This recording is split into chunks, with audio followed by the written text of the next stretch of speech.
Iran మీద America అధ్యక్షుడు చేస్తున్నటువంటి యుద్ధాన్ని డొనాల్డ్ ట్రంప్ విధానాలను తీవ్రంగా వ్యతిరేకించుకుంటూ ఇప్పటికే అమెరికా ఆర్మీ చీఫ్ పక్కగా తప్పుకున్నారు. కౌంటర్ ఇంటెలిజెన్స్ చీఫ్ పక్కగా తప్పుకున్నారు. 40 మంది ఆర్మీ ఉన్నతాధికారులు పక్కగా తిప్పుకున్నారు.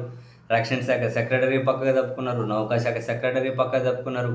ఈరోజు రేపు FBI డైరెక్టరు పక్కగా తప్పుకోబోతున్నారు. చాలామంది తీవ్రంగా వ్యతిరేకిస్తూ ఉన్నారు.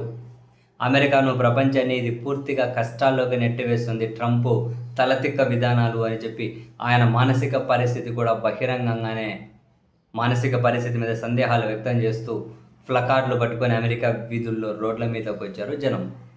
ఒకవైపు ఇరాన్ యుద్ధం మీద ఇలా జరుగుతూ ఉండగానే అండ్ ఎప్పటి నుంచో జరుగుతున్న ఉక్రెయిన్ రష్యా యుద్ధం, ఆ యుద్ధంలో కూడా ట్రంప్ దొంగ యుద్ధం చేస్తున్నారు అని ఉక్రెయిన్కి సహాయం చేస్తున్నట్లు కనిపిస్తూనే, ఉక్రెయిన్కి ఆయుధాలు అమ్ముతూ ఉన్నట్లు కనిపిస్తూనే అటు రష్యాకు కూడా సహకరిస్తూ ఉన్నారు.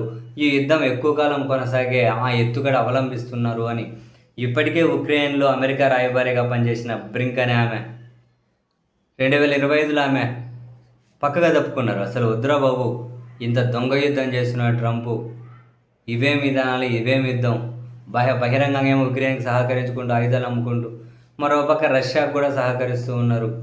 ఇది దొంగ యుద్ధం అని చెప్పి ఉక్రెయిన్లో అమెరికా రాయబారి తప్పుకున్నారు. ఆశ్చర్యంగా ఆమె ప్లేస్లో వచ్చిన ఇప్పుడు ఆమె సంవత్సరం కూడా పూర్తి చేసుకోలేదు, జూలై, ఆమె కూడా ఇప్పుడు పక్కగా తప్పుకొని పోతున్నారు. అఫీషియల్గా ప్రకటించారు, జూన్లో నేను ఇంకా బయటకు వచ్చేస్తున్నాను, పక్కగా తప్పుకుంటున్నాను. వాళ్ళిద్దరూ పక్కగా తప్పుకోవడమే కాక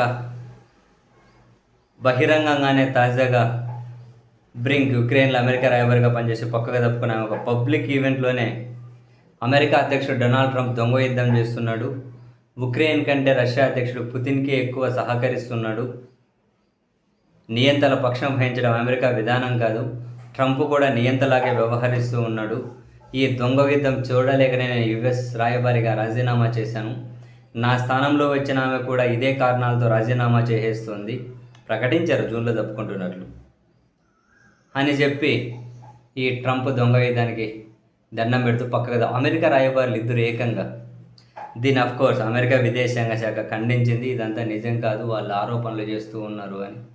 బట్ ఎవరికి ఏమైనా పిచ్చా? ఉక్రెయిన్లో అమెరికా రాయబారిగా ఉండి ఏ కారణం లేకుండానే పక్కగా తప్పుకొని వెళ్ళిపోతారా? ఇప్పుడు ట్రంప్ విధానాలు చూస్తే అర్థం అవ్వడం లేదా? యాక్చువల్గా తన మానసిక పరిస్థితి మీద చాలామందికే డౌట్ ఉంది, కానీ ఆయన తలతిక్క విధానాలను మద్దతు ఇచ్చే పక్కన వాళ్ళు కూడా మానసిక పిచ్చోళ్ళలాగే ఉన్నారు, మానసిక ఏమంటారు మెంటల్ డిసీజ్ ఉన్న వాళ్ళలాగే. అందుకని పిచ్చి పిచ్చి నిర్ణయాలు. ఆ ఉక్రెయిన్ రష్యా యుద్ధం ముగియకుండా అది కావాలనే కంటిన్యూ చేస్తున్నారు. ఇప్పుడు ఇరాన్ యుద్ధంతో ప్రపంచం మొత్తాన్ని అస్థిరతలోకి నెట్టేసి కొందరు కార్పొరేట్లు మాత్రమే లాభం పొందుతూ ఉన్నారు. ఆ కొందరి కార్పొరేట్లకు లాభాలు చేకూర్చడం కోసం మొత్తం ప్రపంచాన్నే ముంచేస్తున్నాడు ట్రంప్.